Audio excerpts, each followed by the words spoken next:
But I'm curious, what is your, what is your worst experience as a therapist, Pete? My worst experience. Um,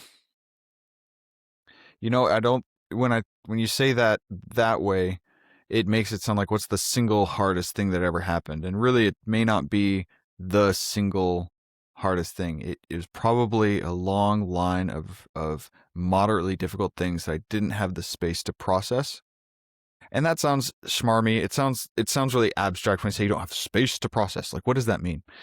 Um, space. And meanwhile, you say that, I'm like, dude, I fully understand Yeah, exactly you what you're saying. understand that. When I hear people say like, "Oh, I just, I need time to process that."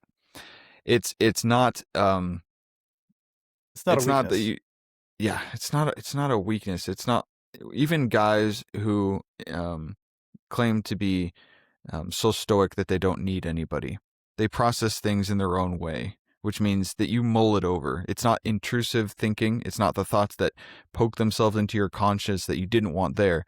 It's the thinking you do when you want to think about something. You want to think about something intensely, and so you spend the time thinking it over again and again and again.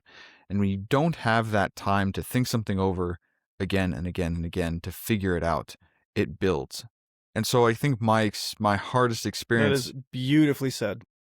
Thank you.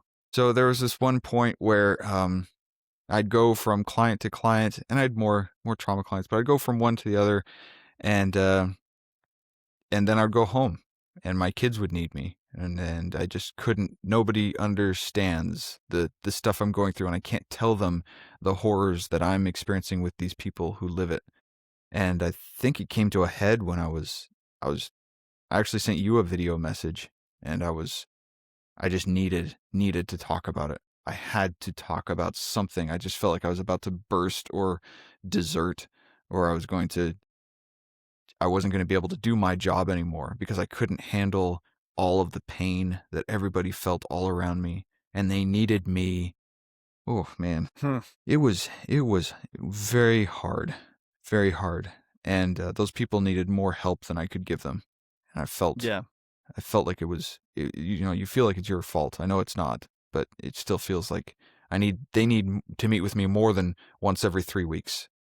I couldn't meet with them except once every 3 weeks because I was so full. They just kept loading me up with patients. So I was seeing these trauma people who needed once, maybe twice a week. I was seeing them once every 3 weeks. It was Yeah. infuriating. I couldn't help Yeah. them. And it's interesting to hear you talk about this stuff because I had an answer for my worst experience. And as you're talking, I'm like, it's basically exactly the same. The moments when I've thought I can't do this anymore are the moments where it's been, you know, just like a week straight of every time I think within a 1 week period, I heard the 3 or 4 worst things I'd ever heard in my life. And they were all very different kinds of the worst thing, like abuse, trauma, watching a murder take place in their home against family members, stuff like that. And when it comes at you that fast, it can be really hard to to know what to do with it. And I'm Yeah. naturally a very solitary person, and I'm grateful for Pete. I'm grateful for other friends I have I can talk to, but it's really hard for me to talk to other people sometimes, and not because I'm trying to be stoic. I just like, I don't know. It's a thing I've struggled with. I think I've gotten better with in my old age, but I do remember when you sent me that video thing on Marco Polo. I think you were in your car and you just started talking, and Yeah, I there was have in. been, yeah, thankfully for me, because you felt comfortable reaching out to me. There have been times I felt comfortable reaching out to you that I would not have felt comfortable reaching out. Uh, I'll tell you what, man, the way you get through being a therapist, it's a very lonely profession if you do it, especially in private practice. Like there's nobody else there.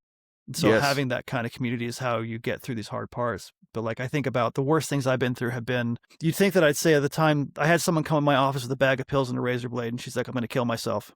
That is not one of my worst times as a therapist. In fact, that turned into one of the most important and best experiences of my career because we got her out of there and a lot of her life changed as a result of that moment.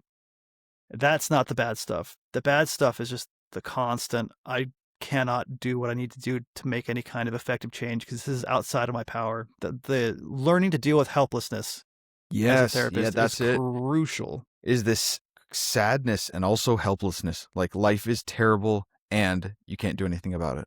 And you feel like that for a sustained period of time. It just is horrible. and then you start feeling guilty because your personal life isn't terrible.